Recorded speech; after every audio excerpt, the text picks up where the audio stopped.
for generations.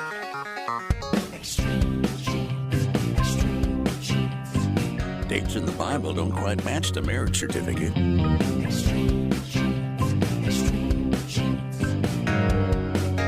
Uh-oh.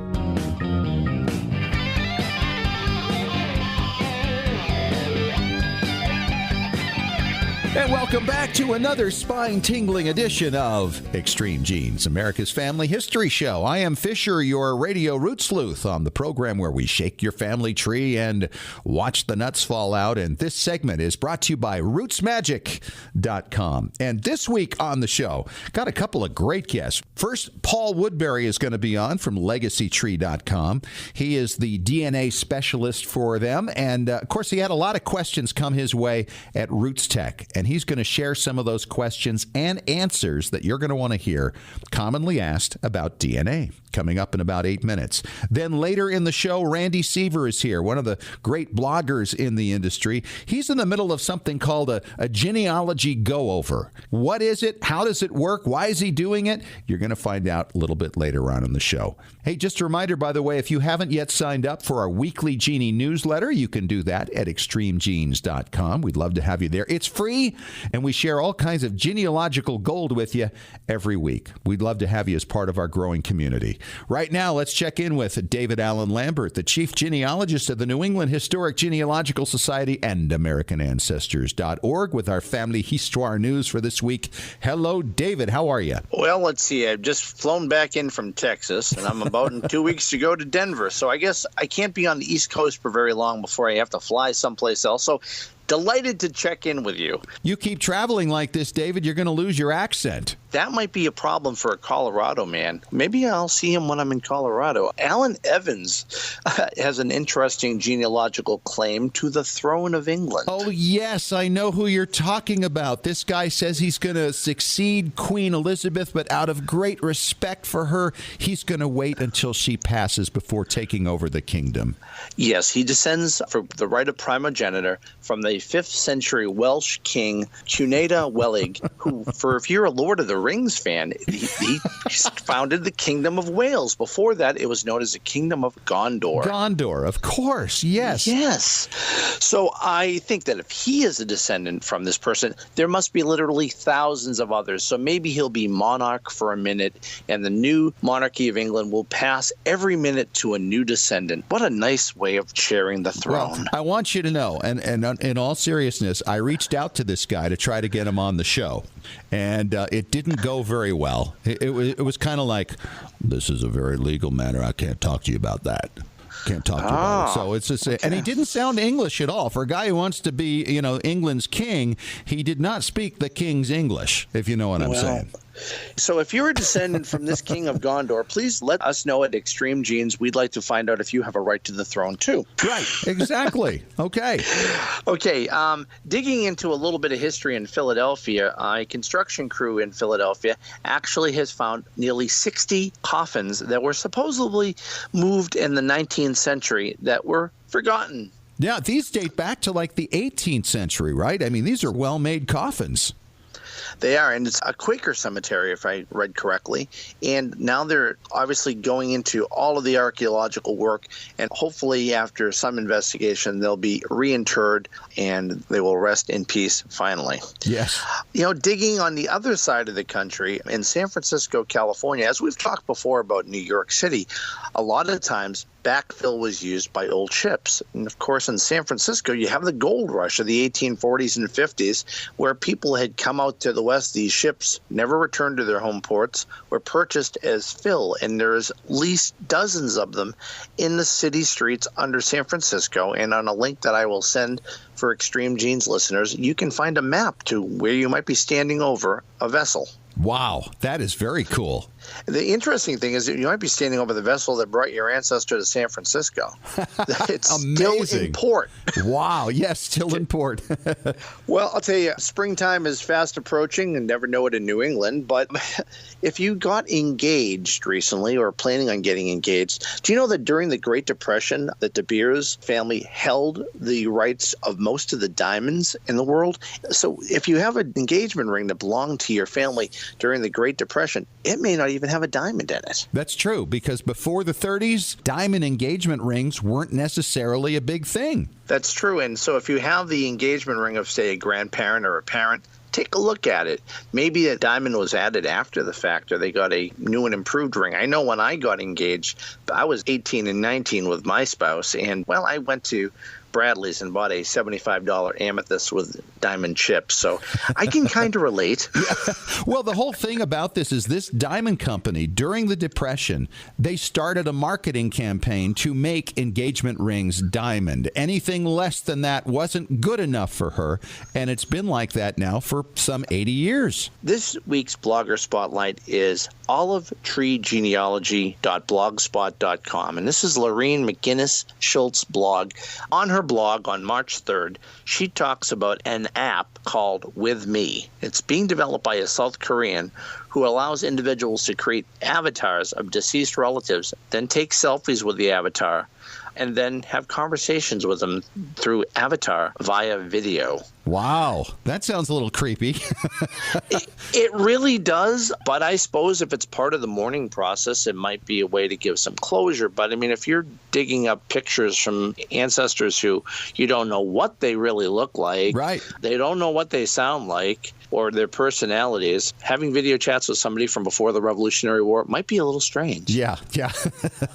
So check this out and more on Lorine's great blog, which we spotlight this week, which is olivetreegenealogy.blogspot.com. And don't forget, if you want to become a member of NEHGS and you've already become a free guest member of NEHGS, to become a full-fledged member, use the code EXTREME and save $20 on membership at AmericanAncestors.org. Well, that's all I have for you this week from Beantown Fish. Talk to you soon. All right, my friend, thank you so much. And you can find links to all the things David was just talking about on our website under show notes at extremegenes.com. And coming up next from legacytree.com, our friend Paul Woodbury is going to talk DNA with us. Coming fresh off of Roots Tech, of course, he's heard a lot of questions about DNA. Things like, why do the older people need to be tested first? And what about ethnicity tests? What's the issue with some of those things? He'll have answers for you coming up in 3 minutes on Extreme Genes, America's Family History Show.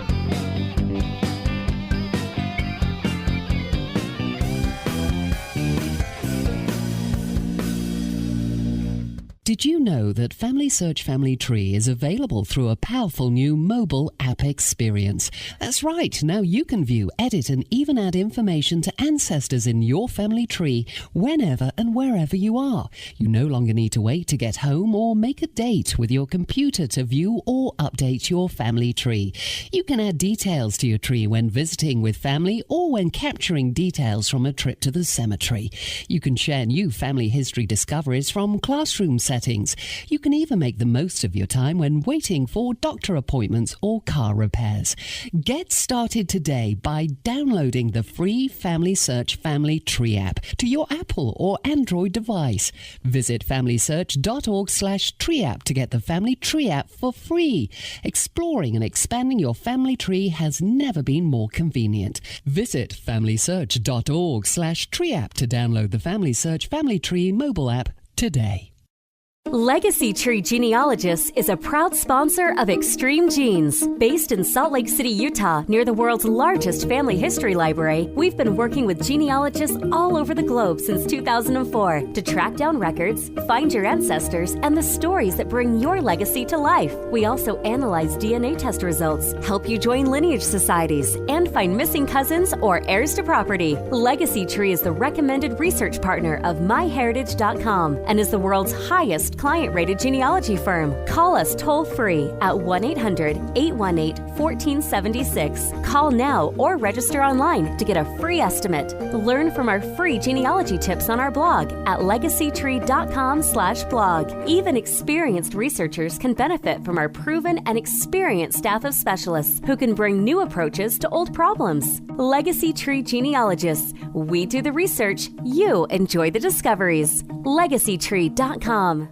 Extreme Genes is sponsored in part by 23andme.com, a personalized genetic service that helps you understand what your 23 pairs of chromosomes, your DNA, say about you. 23andme.com gives you a snapshot view of your DNA with more than 60 detailed reports on your health, traits, and ancestry, plus tools to explore and compare your DNA with family and friends. 23andme.com is the first and only genetic service available directly to you that includes reports that meet FDA standards. Here's how it works. Order your DNA kit from 23andme.com. Provide your saliva sample from home and mail it back to a CLIA-certified lab. Then you'll be notified when your reports are ready online. You'll also receive ongoing reports as new genetic discoveries are made and as 23andme.com is able to clear new reports through the FDA. See why more than 1 million people are experiencing their genetics with 23andme.com. Order your DNA kit today at 23andme.com.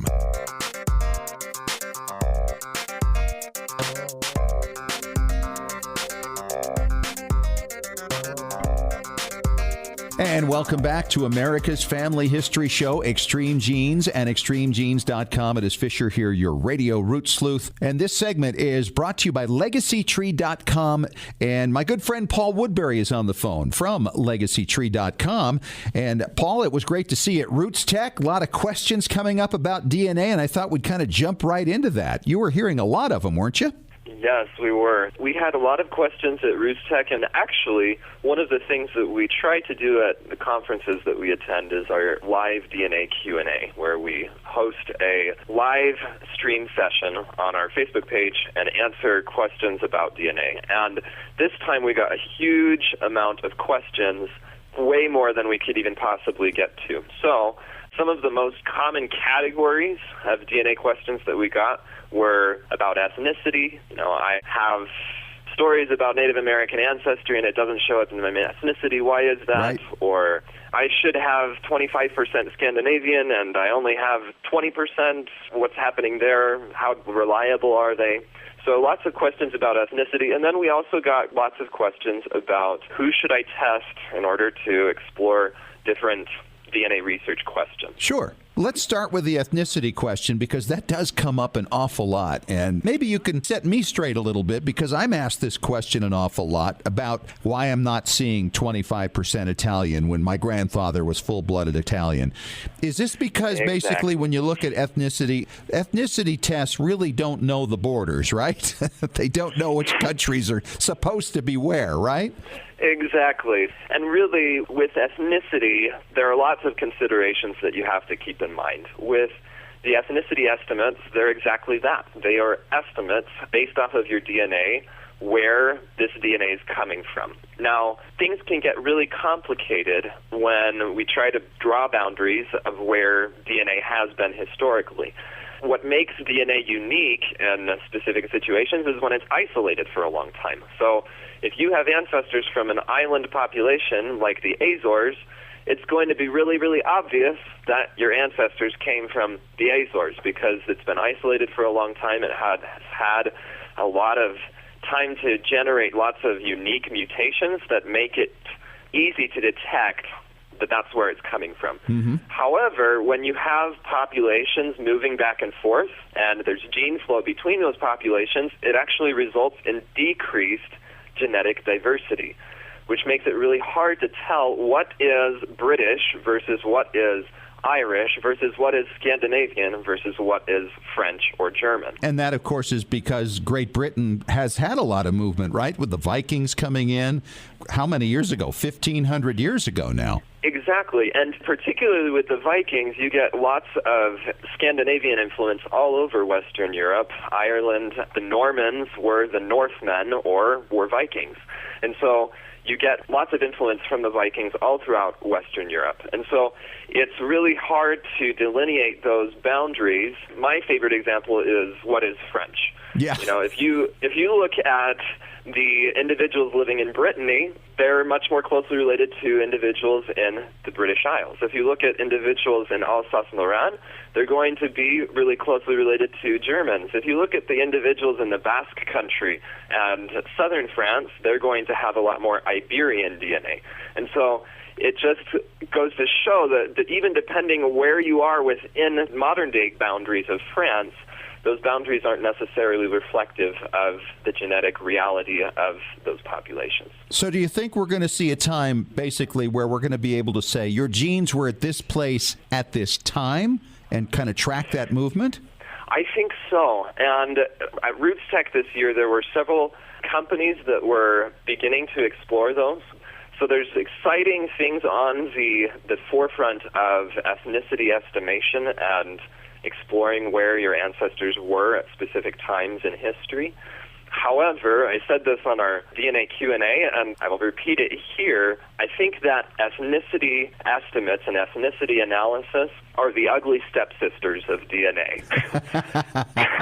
They get all the attention, they get all of the focus, when really your Cinderella is your DNA match list. Yes. That is what is most useful to you in your genetic genealogy research as you're incorporating it as part of your genealogical research. So we get an inordinate amount of questions regarding ethnicity saying, it doesn't match up exactly with what I expect. And yeah, we expect that to happen sometimes based on the random amount of DNA that comes down to you from your ancestors, and you may get 26% or 24% or 20% of Scandinavian rather than the exact amount that you're expecting. It's not going to reflect exactly your genealogical values. Right. That's a really good point. And it's interesting you said that, because I was sitting at a dinner table with some people recently, and this whole topic of DNA came up, and we started talking about these other aspects of DNA. And he says, no, wait a minute. If it's not the ethnicity, what good is it? And I'm like, are you kidding me? So yeah, I think there's a lot of assumption of that, because you can see how many people match up to you that have no trees up. It's just that they were obviously doing it just to get the ethnicity report. But it's really pretty messy, isn't it? It is. And I think that the ethnicity report is great because it does bring in all of those additional matches who are interested in that ethnicity breakdown. And it is exciting, and it can be useful in particular situations, particularly in recent ancestry if you're working with a brick wall in your recent ancestry. But by and large, most of what I do as a genetic genealogist is deal with DNA relatives, genetic match lists, and working and collaborating with those individuals to find out about our shared common heritage. All right. Let's get to another question here that we heard a lot of at Roots Tech. Why test the older family members first? Great. So with Y-DNA and mitochondrial DNA testing, this isn't as much of a consideration because any Y-DNA that I get from my father came from his father. And so if I test my Y-DNA, it's going to represent my father's DNA and my grandfather's DNA and my paternal uncle's DNA, particularly for the Y chromosome. And same with the mitochondrial DNA, except along the direct maternal line. Where this question really comes into play is with the autosomal DNA. Yep. I get 50% of my DNA, my autosomal DNA, from my father, and I get 50% of it from my mother. And so if I perform a DNA test on myself, then if we consider it within the perspective of what I like to call coverage, 50% of my dad's DNA is in the autosomal DNA database, and 50% of my mom's DNA is in that autosomal DNA database. Right. But that's only 50% of their DNA. If I test them, I can get 100%.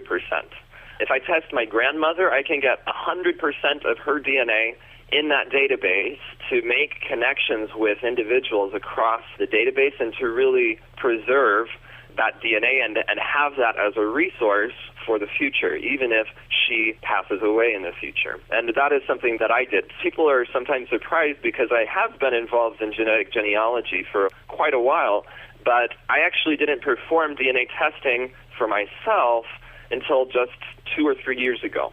And so this is really good stuff for chromosome mapping down the line for people who get really deep in the weeds with this. Yes, and you know the reason for that is because I was testing all of my grandparents, all of my great aunts and uncles, all of my parents, my aunts and uncles, and additional relatives before I really got to myself. By doing that, I now have the autosomal DNA test results for my grandmother who has passed away, I have additional information for many of my relatives that I would not have otherwise. And so it's really important to test your older relatives before moving on to yourself. They're going to share double or quadruple the amount of DNA that you do with their close genetic cousins. And that's really important for making genealogical discoveries. By means of example, if I procrastinate that, then reconstructing and getting a full coverage of my grandmother's DNA, for example, would require me to test at least 4 of her children. Really? Yeah. So a child of an individual is going to inherit 50% from each parent. Right. Their sibling is also going to inherit 50% from each parent, but it'll be a different 50%. They'll share some DNA in common with their sibling and some not. If you look at 2 siblings who test, their DNA will cover about 75% of each of their parents' DNA. If you test 3 children of a couple, their combined DNA will cover about 87% of their parents' DNA. Wow. And if you test 4 children of a couple, their combined DNA will cover about 94% of that couple's DNA. And that's assuming they have 4 children to test. Exactly, yeah. So, I mean, if they don't have 4 living children, then you have to go down to the nieces and nephews, and you may have to end up doing 14 or 15 tests to even get 50% of their DNA covered. So test the old people now. Test the old people now. So, and you won't regret it in the future. I think that increasingly we want to treat DNA as we would any other genealogical resource. However, as genealogists, we benefit from a different perspective that archivists took earlier. They preserved records that we benefit from now. Right. And so in the DNA perspective, if we are going to benefit from DNA in the future, then we need to also start thinking as archivists and thinking about how we're going to preserve the DNA that's here now. Boy, great advice. Paul, I wish we had more time because there are so many more questions. Let's continue this next time we talk in a month or so, okay? Sounds great. Thanks for having me. All right, Paul Woodbury from LegacyTree.com, and so great to chat with you again, Paul. And on the way next, I'll talk to Randy Seaver. He is the blogger behind GeneaMusings.com, talking about his personal genealogy go-over in 3 minutes on Extreme Genes.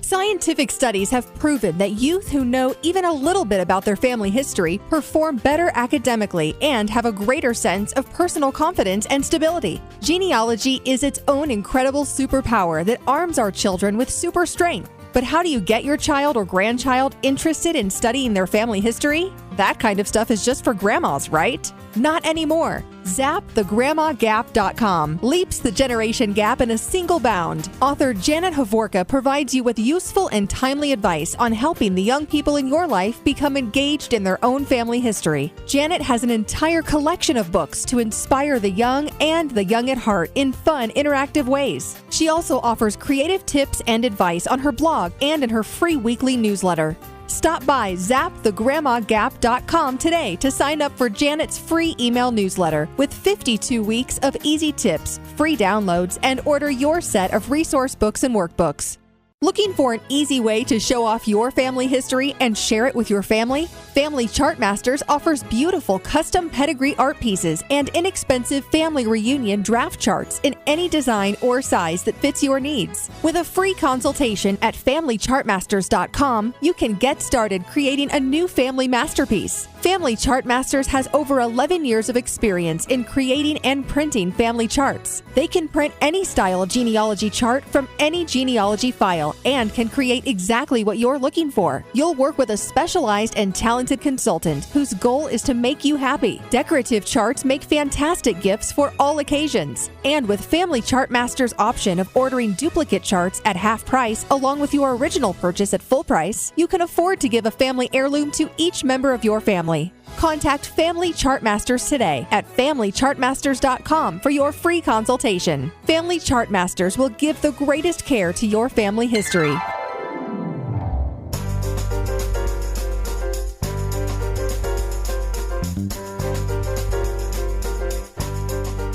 And we are back. It is Extreme Genes, America's family history show, and extremegenes.com. It is Fisher here, your radio root sleuth. And this segment of the show is brought to you by FamilySearch.org. On the line with me right now, one of the bloggers we recently spotlighted that David Allen Lambert recently focused on. He is the man behind GeneaMusings.com, Randy Seaver. Randy, how are you? Great to have you back. I'm fine, Scott. Good to talk to you. You know, we like to catch up with our blogging friends and find out what's on their minds these days because, you know, everybody has something that kind of lights their fire at a given period of time. What are you working on right now? Well, I tend to write a lot. 2 or 3 blog posts a day kind of keeps me busy. Yes. In the genealogy world and my own research, I find that I'm getting older, and consequently I'm thinking about what happens, you know, next. Uh-oh. What happens at the end. Uh-oh. And so I want to write books, and I want to have a database that will live in perpetuity and things like that. And I want it to be good. I want it to be sourced. I want my descendants to know who their ancestors were and what they did and how they persevered. Consequently, I'm doing what's called a genealogy go-over. And basically, this is from the genealogy do-over that Thomas McKenty has been promoting and guiding for researchers on his GeneaBloggers blog. And he suggested this several years ago in order to refresh your research and maybe start over and source everything. And so the do-over was to put your current tree and documentation aside and start over, except for things that you paid for, like certificates or other documents you got from a researcher or something like that. Don't you think there's a real emphasis right now on sourcing? I mean, it seems to be with Family Search, for instance. That's their big push, is to get people to go on there and link resources to their materials. And as you mentioned, Thomas, of course, has been pushing it. And I found myself doing much the same thing. It's really fun, and you find some things that you miss now and again. Well, that's the whole idea, I think. You start with yourself and document your own profile, and then do your parents and your siblings and your grandparents, and it goes from there. And people have done this, and Thomas laid out a whole year's program to do it. And basically, you're finding records and you're citing sources for every relationship and every event in someone's life. Most of us have trees we started a long time ago, and we didn't source anything. We didn't make notes. We copied out of other people's trees, things like that. You know, I did that. Most of us have done that. Isn't that kind of the mass crowd thinking? We always feel safe when we're copying the same thing that everybody else has? Yeah, and we see beginning genealogists doing that because that's what they find. They find online trees, and they find books with their ancestors in it, and so they use that material. So my thing is, I didn't want to do that. Right. Because 3 years ago, I had a tree with about 45,000 people in it. And I had a lot of relationships and events that were not sourced. And my thought was, well, why don't I just try to improve what I have? I'm probably too old to start over and get to where I'd be in 5 years, say. So what I do now is 2 things. One is I have this 45,000-person tree. It's on Ancestry. It's on Family Search, Family Tree. It's on MyHeritage. It's on Find My Past. It's on Jenny. It's on WikiTree, etc. And so a lot of those places have hints. Right. And so I use the hints to find records and documents, and I source those events in my Roots Magic database. And this is ongoing. Almost every day I add, it seems like, about 1,000 sources a month. Wow. And so that's like 30 a day, you know? Yeah, I was going to say to you, Randy, that by using Roots Magic, then you're able to actually disseminate these things back out to all the trees, right? That's kind of the theory, yeah. The trees out there, I have to keep the way they are so they generate the hints, and I can accept or ignore the hints on a rational basis so I don't duplicate the hints. I don't want to put a new tree out there and get another 40,000 hints that I've already looked at half of them, that type of thing. Right, good point. So that's the first part of it, is just refreshing and finding stuff that is, a lot of it is low-hanging fruit. It's the census records, it's the military records, it's now wills and probates. Do you post your own circumstantial evidence that you've put together to come to some of your conclusions? Yeah, I put those in notes. That's the next part. The first part is using the hints. The second part is I'm trying to enrich the profiles for each of my ancestors, meaning I concentrate on one ancestral family or one ancestor at a time and bring their profiles up to date. I go search on the websites, I look at the hints, I write down for a to-do list what I want to do at the Family History Library the next time I go, or a local library. And so I concentrate on one ancestral family and go through everything that I can on all the resources I have at home. And then I use weekly blog posts to document some of the things like transcriptions of wills and analysis of documents, land and pension and probate, and then extract information and analysis of records like vital or church or census. And then I have blog post themes every week for the transcriptions called Amanuensis Mundi. Amanuensis means one who transcribes. And I have about 360 of those now in my hopper. And then I also have a Treasure Chest Thursday theme for Thursdays, and I have about almost 400 records that I've analyzed. And every time I do this, I add the content into my Roots Magic database. So I'm enriching my database all the time. Right. And then documenting exactly how you did it through your blog. Exactly. And so based on the records and documents, then I create for this person that I'm focusing on an inclusive and consistent chronological life sketch in the notes in Roots Magic. And eventually I put that into the life sketch in Family Search Family Tree, too. Do you find yourself focusing first on your direct lines? Because you mentioned a database of tens of thousands. I mean, to go through and redo all of them would be years and years worth, maybe more years than we all have in this world, right? And so, in my mind, I work with two different types of databases. I have my direct line, and then I have those with all the descendants in there. And when I go through, I really try to focus on the directs first because that's plenty big enough. Exactly. I figured the ancestors are mine. The collaterals aren't mine. That's right. And I'm probably the only one researching most of them, at least in the last 8 or 10 generations. Sure. And consequently, I want to get a good enough biography that I could publish something about my ancestors. So then focused on a person and tried to update the sketch and things like that. Then I publish on the blog a new biography every week in a theme called 52 Ancestors in 52 Weeks. I do that on Friday. This is started by Amy Johnson Crow 3 years ago. Right. So I'm in the 4th year of this. I have 166 biographies now for my ancestors. And you think, well, that's not very many, but... Ooh, I don't know. I think that's incredible. This is kind of the power of blogging, too. One of the things this does for me is it keeps me focused on advancing my research. I can't let things ride. Otherwise, the hints get overwhelming. And so I publish that biography. I use an individual summary report template in Roots Magic to create the template of the model of it. And then I source all the events and also add sources to the life sketch narrative that I produce. After that, I add the source documents in the life sketch to Family Search Family Tree profiles for those folks. And so after 3 years, I have 166 biographies done, doing one a week. Now I have about, let's go back to your point, I have about 2,200 known ancestors back into the 1500s. Right. So I have my work cut out for me until about the year 2060. maybe my grandchildren will carry it on. I don't know. I think your doctors have their work cut out for them for till 2060. He's Randy Seaver. He's the blogger behind GeneaMusings.com. What a great idea to hear how you're doing with your genealogy go-over. Thanks so much for your time, Randy, and good to have you back on again. Okay, thank you, Scott. Good talking to you. And coming up next, it is our preservation authority, Tom Perry, answering another listener question, frankly, one that's got me just a little concerned. That's coming up for you in 3 minutes on Extreme Genes, America's Family History Show.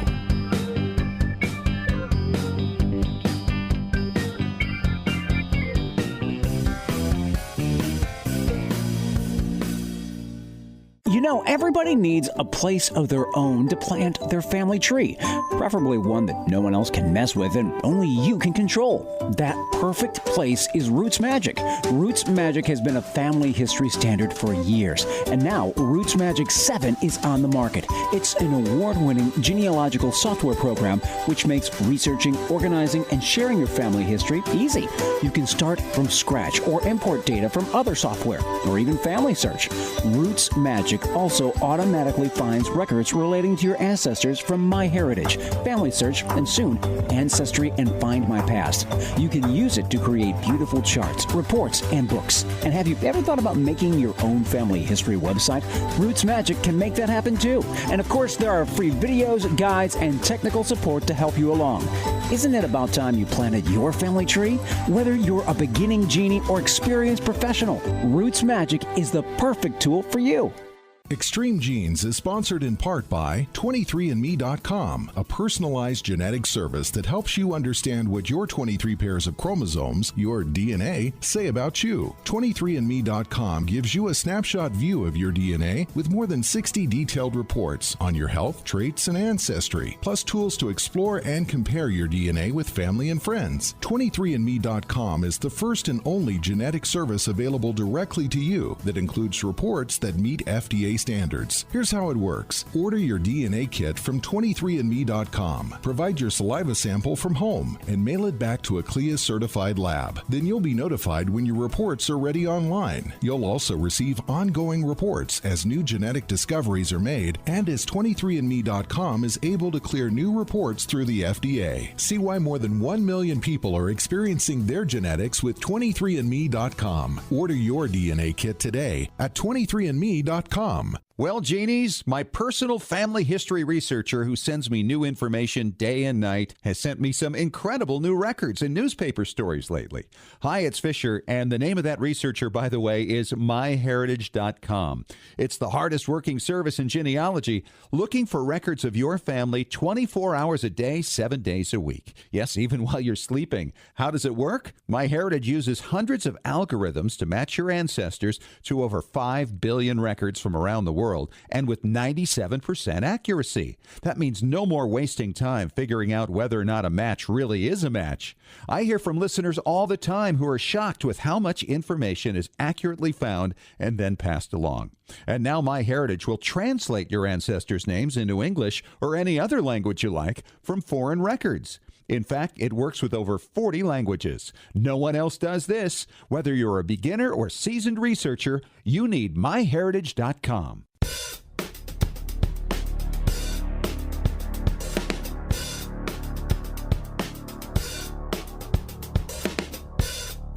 It is time to talk preservation on Extreme Genes, America's Family History Show, and extremegenes.com. I am Fisher, your radio root sleuth. That is Tom Perry from tmcplace.com. He is our preservation authority. Hi, Tom. How are you? Hello, super. All right. Our email today is from Dennis Lisenby, and I don't know what he's talking about here. This is the alphabet soup thing. And so, if you're all sitting there thinking, oh, man, he knows everything about it, forget it. Listen to this. Can you digitize Betacam SP and DVC Pro HD to ProRes on my hard drive? What the heck does that mean, Tom? Yes, we can. Oh, for Pete's sake. There's professional formats like TV stations use when they're shooting music videos, any high-end stuff. Betacam SP is one of the best tape formats they had. After that came Digibeta, but Betacam was really good. Remember the old Betamax from the old days that lost to VHS? In the 70s. Right. Even though it was a better format, it lost out. So Sony thought, okay, we messed up. Let's take Betamax and see what we can do. They came out with Betacam, which is like incredible. That's what all the studios used to use back in the day, and all the TV stations. Everybody used Betacam. Then they had Betacam SP and Digibeta. And then later on, they came out with another one called DVC Pro, which was Panasonic's real high-end thing to compete with Betacam. How do you keep track of all this stuff? I don't know. Somehow it's in the cobwebs upstairs. And so basically what happened is everybody tried working together again, and so Panasonic came out with DVC Pro, and Sony came out with DV-Cam, and they were supposed to be universal, and at the last minute, they had a parting of ways, and they weren't. So these are professional formats. They're still around. You can still get the equipment. When these first came out, the decks were like $30,000. Whoa. They were very, very expensive. And so I'm assuming from Dennis that he's has some stuff from maybe when he used to work in a TV station, or maybe he shot professional NFL, but now he wants to put them in high definition so he can edit them. And so now what ProRes is kind of new.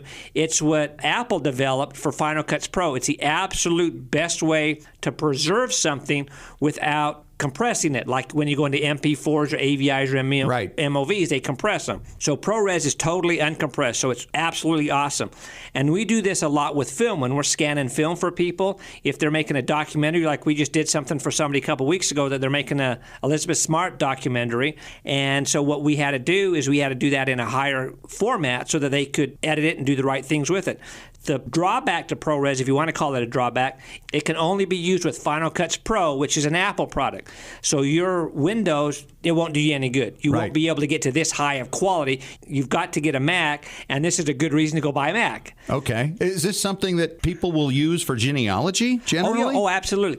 The thing is, we have, and we've talked about this on the show before, you have to figure out what your end game is, where you want to be at the end when you're all done transferring, scanning, all these kind of things, what your ultimate goal is, and then work backwards to find out where you need to start. You know, if you're going to be running a trucking company hauling dirt, you don't want a station wagon, you want something with an open bed. Sure. So same thing, people need to call us or whoever your local transfer people are and say, okay, my goal is to have these slides just so I can watch them on the computer. I'm never going to make prints, any of this kind of stuff. So you don't have to do like 3,400 DPI if that's all you're going to be doing. So save you some money. So basically tied onto this same thing, we just within the last couple of weeks upgraded our film scanner. Now it's even better. It's called a Universal HD. And you look at our old stuff and it looks great that we were doing 2 months ago. Sure. But you look at this, and if you get really, really close, it's even sharper. And it's like, okay, this is crazy. So that's why we say don't ever throw anything that's optical away, whether it's slides, film, negatives, because there's always going to be something better. And we have this now. When are we going to get to the top of the mountain, Tom? Probably about the same time the meteor hits the earth and destroys it. Yeah. All right. This segment is brought to you by 23andme.com DNA. What do we got coming up next? Let's talk some more about editing and some different things that you can do to improve your quality of what you're doing on your transfers, and also some ways to save some money. All right. Coming up in 3 minutes on Extreme Genes, America's Family History Show.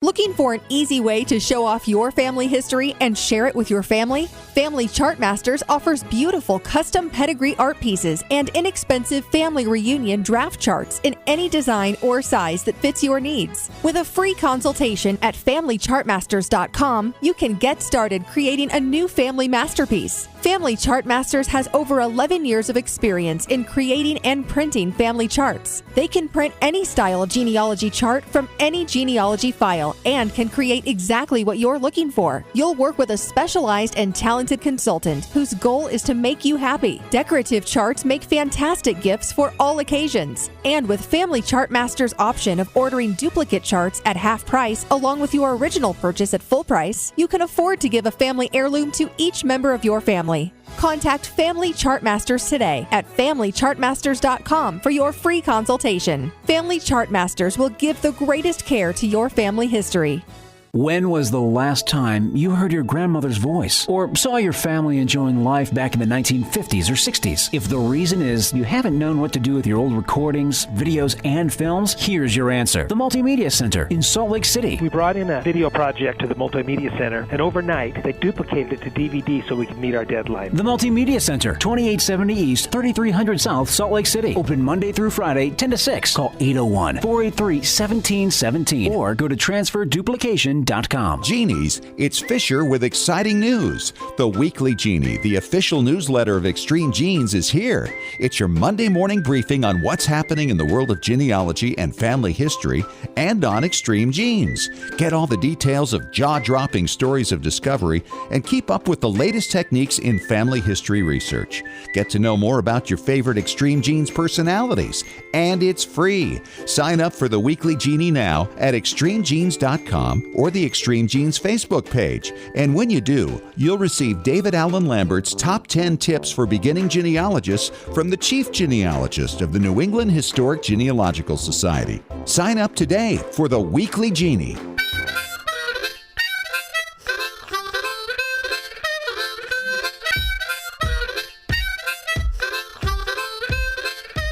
I got to admit, Tom, I still get a little intimidated when I hear all this alphabet soup when it comes to technology.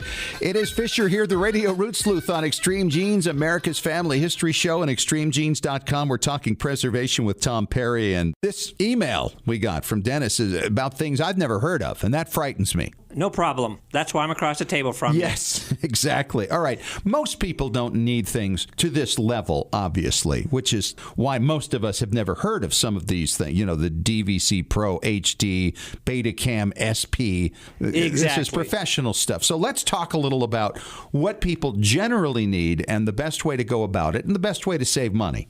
Absolutely. And kind of we left off in the last segment about this. You need to find out what your end goal is.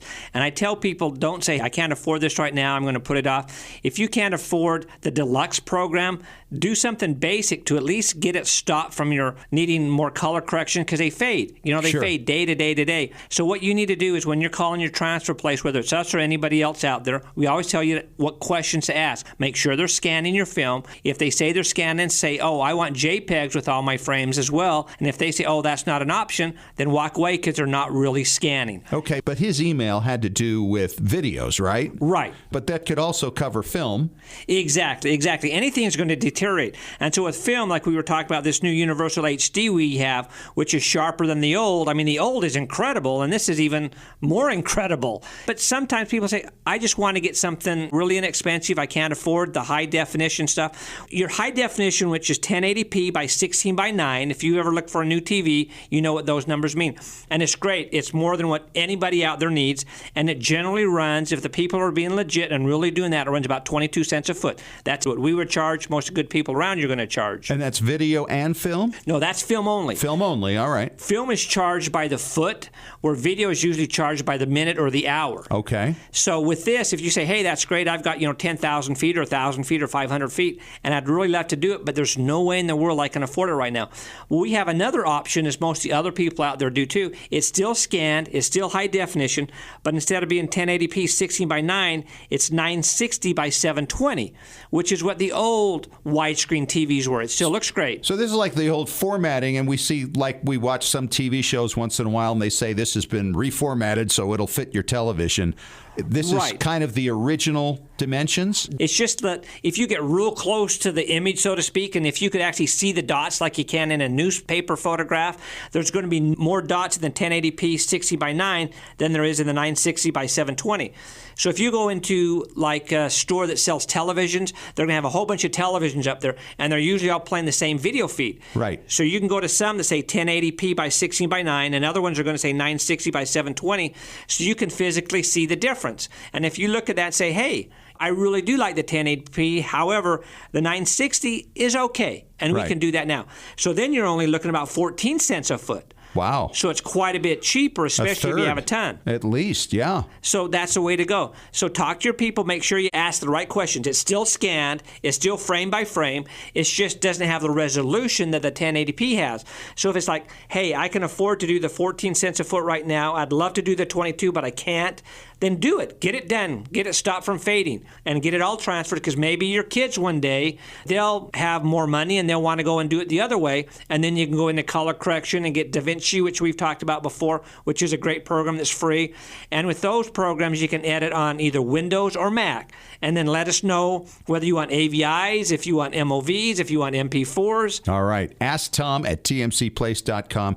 Good to see you again, Tom. Thanks. You bet. My pleasure. Hey, that's a wrap on this week's show. This segment has been brought to you by myheritage.com. Thanks for joining us. Don't forget to go to extremegenes.com or our Facebook page and get signed up for our weekly Genie newsletter. We've got links to all kinds of great interviews, past and present, some great stories, and I give you a column each week. And if you missed any of the show, don't forget to catch the podcast on iTunes, iHeartRadio, and extremegenes.com. Talk to you next week. And remember, as far as everyone knows, we're a nice, normal family.